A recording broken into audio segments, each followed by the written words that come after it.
हाँ, तो दिवाली का प्लान अब कर लेते हैं।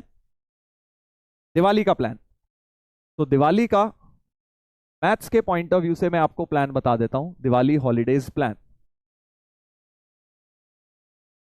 देखो भाई, आपके पास जो है कितनी छुट्टियां हैं, जल्दी बता दो कितने दिन है।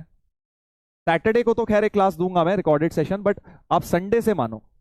संडे भी तुम कहोगे सर मैच है। संडे 19th है ना शायद, संडे को, संडे को 19th है ना, मंडे को 20th है, फिर 21st, 22nd, 23rd, 24th, 25, 26th, ये ट्यूसडे, ये वेंसडे, ये थर्सडे, ये फ्राइडे, ये सैटरडे, फिर ये संडे। मजा आ गया बेटा, तुम्हारा तो बड़ा गजब वाला मजा आ रहा है बे। हाँ ठीक है, तो संडे को 19th है अक्टूबर, सही बोल रहा हूँ ना मैं? संडे को, आज 16 है ना, देखो 16 तो 17 18, हाँ 19, ठीक है भाई, बिल्कुल सही बात है।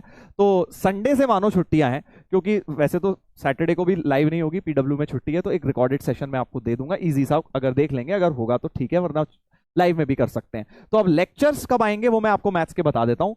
दो मैथ्स के मैंने आपको प्रॉमिस करे थे, एमओडी के लेक्चर्स, वो एमओडी के लेक्चर 1 एंड लेक्चर 2 आपने, हमने डिस्कस किया था ना कि मेथड ऑफ डिफरेंशिएशन आप रिकॉर्डेड में आराम से कर लेंगे, बहुत आराम से कर लेंगे, बिल्कुल बेसिक से पढ़ाया हुआ है, जिसे अपनी स्पीड में देखना हो 2x करके फॉरवर्ड करके देख लेना।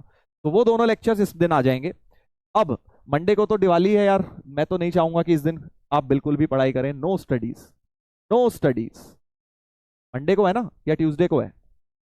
मंडे को ही तो है, हाँ मंडे को है, मंडे को है, मैं कंफ्यूज हूँ यार, मंडे को दिवाली है, हाँ मंडे को दिवाली है, कई लोग दिवाली मंडे को मना रहे हैं, कई लोग ट्यूसडे को मना रहे हैं।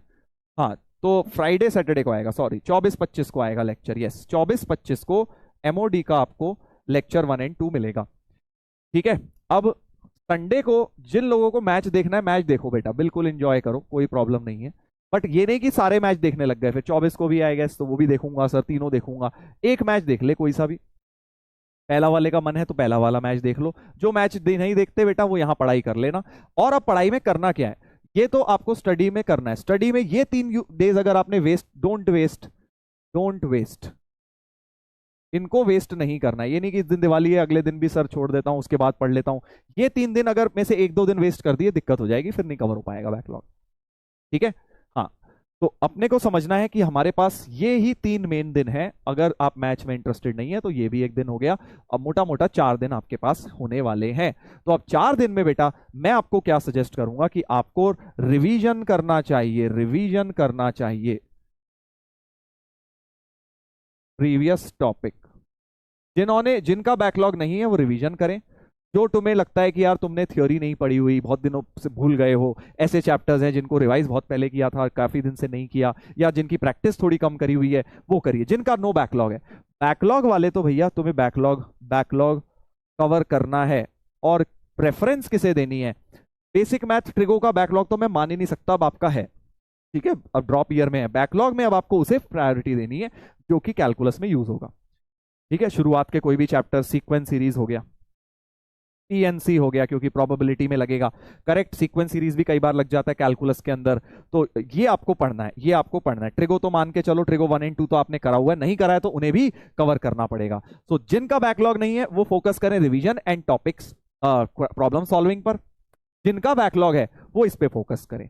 कोऑर्डिनेट का, कोऑर्डिनेट में स्ट्रेट लाइन कर लो बस, क्योंकि वो यूज होगा एप्लीकेशन ऑफ डेरिवेटिव में, ठीक है। तो एटलीस्ट ये वाले तो आपको करने हैं, ज्यादा कर लो बहुत अच्छी बात है, मैं आपको मिनिमम, बेयर मिनिमम बता रहा हूं कि ये तो आपको करने ही करना है, नहीं तो फिर 12th वाला समझ नहीं आएगा।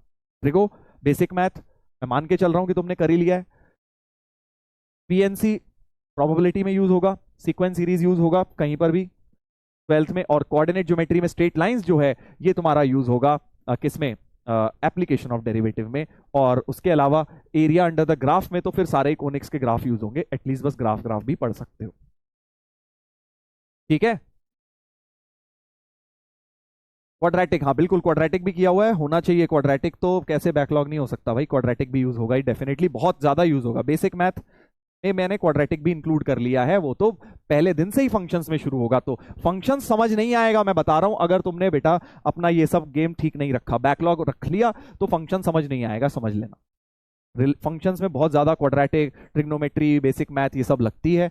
और मैं जान के अब दिवाली के बाद ही फंक्शन शुरू करूंगा, कल तो हम रिलेशंस ही करेंगे, राइट, 2 क्लासेस में भी रिलेशंस ही होगा। तो जब फंक्शन शुरू होगा उसमें हमें इन सब की नॉलेज चाहिएगी, इसलिए ये सब पढ़ के बैठिएगा, वरना दिक्कत हो जाएगी। जिनका बैकलॉग है वो इसको निपटाएं, और जिनका बैकलॉग नहीं है रिवीजन करो। रिवीजन में भी अगर कोई लगता है किसी चैप्टर की थ्योरी नहीं रिवाइज्ड है, बड़े दिनों से हमने भूल गए हैं, उनके नोट्स देखिए, बुक भी आपके पास है नोट्स वाली, उसको में भी आप पढ़ सकते हैं। नहीं तो आपको अगर नोट्स याद हैं, ज्यादा कोई दिक्कत नहीं है, तो क्वेश्चंस करिए, पीवाईक्यूज कर लीजिए, 50-50 का पीवाईक्यूज का बना लीजिए। 5 चैप्टर है, 50-50 पीवाईक्यू करूंगा मैं डेली, 4 दिन है मेरे पास, तो 4 चैप्टर के पीवाईक्यू 50-50 निपट जाएंगे। इस तरह से अपना टारगेट बना के चलो बेटा। वो आपको देखो, मैं एक जनरल प्लान बता रहा हूं, क्योंकि हर एक का डिफरेंट हो सकता है।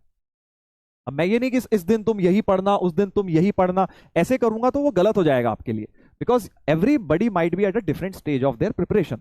हो सकता है किसी ने पीएनसी अच्छी तरह पढ़ रखा है बट प्रैक्टिस नहीं करी, हो सकता है किसी ने बाइनोमियल पढ़ रखा है बट प्रैक्टिस नहीं करी। तो आपने जो प्रैक्टिस नहीं करी, मैंने आपको 3 कैटेगरी में कर दिया। या तो आपका बैकलॉग है, तो सबसे पहले तो चुपचाप बैकलॉग निपटाओ।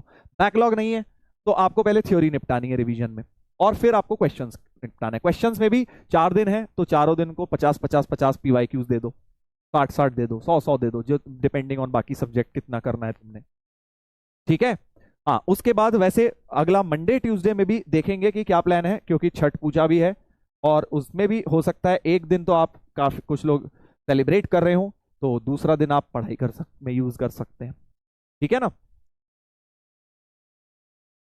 मंजिल के साथ देखो, मंजिल में कर लेना, ये मत सोचो, मतलब वेट मत करो ना किसी चीज का, मंजिल आएगा उसमें भी रिवीजन कर लेना, बट उसके लिए वेट करोगे, अब तो मैं मंजिल से ही रिवीजन करूंगा, ये तो डिलेइंग होता है ना बेटा। क्यों आज अपने आप क्यों नहीं कर सकता तू, जब तूने पढ़ रखा है तो अपने आप क्यों नहीं रिवीजन कर सकता। मंजिल में भी कर लेना, बट अभी तो कर सकता है, मतलब वीडियो देख देख के तूने रिवीजन करने हैं। खुद से रिवीजन जब किया जाता है ना बेटा, उसका एक अलग होता है।